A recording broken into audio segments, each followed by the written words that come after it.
Meghan Markle has been literally desperate to get some A-list guests on her shows, whether it be female flounders or indeed, as ever, with Love Meghan over on Netflix. And the problem is that nobody wants to be associated with a flop. It's as simple as that. I've told you many times here on the show, chums, that really in Hollywood, it doesn't matter what you do, but if you're successful, it's great. They don't mind a comeback, you know, if you've had a bad time and maybe you've been off kilter for a few years, but you resurrect yourself, you suddenly look terrific again. Think Demi Moore, you know, even her own mother wouldn't recognise Demi Moore because she looks totally different. But that's after years in the wilderness. She's managed to climb back, and even though she didn't win, she got quite annoyed at that recent award ceremony. Well, the bottom line was, at least she's now come back. You see, Meghan Markle's been hanging around like, well, you know, the proverbial saying, and people don't want any more of her. And the bigger picture is the best guest that she's been able to secure, particularly for female flounders, whatever it's called, is the fact that, you know, Beyonce's mother. What next? Beyonce's cleaner? You know, I mean, wig maker? Who knows? But the thing is, it's just not good enough to get an audience. Now, there are more and more podcasts happening every day, you know, people launching out. There are only so many celebrities with an interesting story. We've seen many who start up and you think, right, you know, kind of boring, because ultimately, if they don't have an engaging story, we switch off. It's as simple as that. But you see, Meghan Markle decided that she was going to go after one of the biggest stars in the world. But what you don't know is this.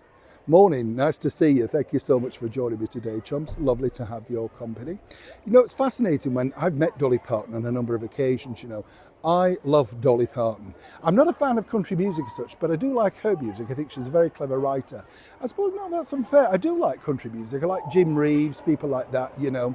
Who remembers Slim Whitman? You remember him? I remember as a kid we had an album of his and I thought he just had a very good look. And some good songs, right? Absolutely, 100%.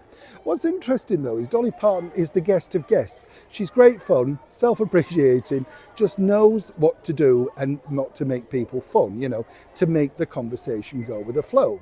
Meghan Markle, you see, thought she had a very ingenious idea to lure Dolly on, because obviously, you know, how can I put this nicely? Dolly Parton loves our royalty. She appeared in front of royalty for the very first time up in Glasgow in 1977 at a Royal Variety Silver Jubilee performance in front of Her Majesty the Queen. Recently, on the last visit, she couldn't squeeze it in, but she was offered the opportunity to go and meet Catherine, the Princess of Wales, at Kensington Palace. But she's very keen still to connect with Catherine and coming back very soon. Tea bag in hand, I've been told. What's interesting though is that recently Meghan Markle apparently tried to get out and, you know, secure Dolly to come on the show, according to an excellent source. Now, where this gets interesting, because I recently interviewed Dolly's niece. It's a niece, Jada Starr, lovely girl, great fun, as Dolly is, you know, just great fun. We had a riot in the studio and a very clever girl. They're all talented in that family, there's no two ways about it. And Jada pointed out, you know, Dolly's work ethic, and she also told me about the forthcoming, which is now frozen food range that Dolly was preparing, you know, southern food. Now, this is how Meghan decided she was going to lure Dolly. Take note. You will remember that suddenly she got a headline going around the world that basically, even though she's the queen of the kitchen as an entrepreneur now and all that sort of stuff, she doesn't always have time to cook for her eldest child or indeed her daughter, Lily or Archie. So she just kind of chops in chicken nuggets and stuff. And there's nothing wrong with using frozen food and convenience food, no. But all the while in the series, she's telling you, you know, has to be fresh, doesn't take that long. A wonderful start with a fruit platter to the weekend. Contradictory in terms. The true story was she was trying to lure the team behind Dolly Parton to say, look, I'm referencing frozen food here.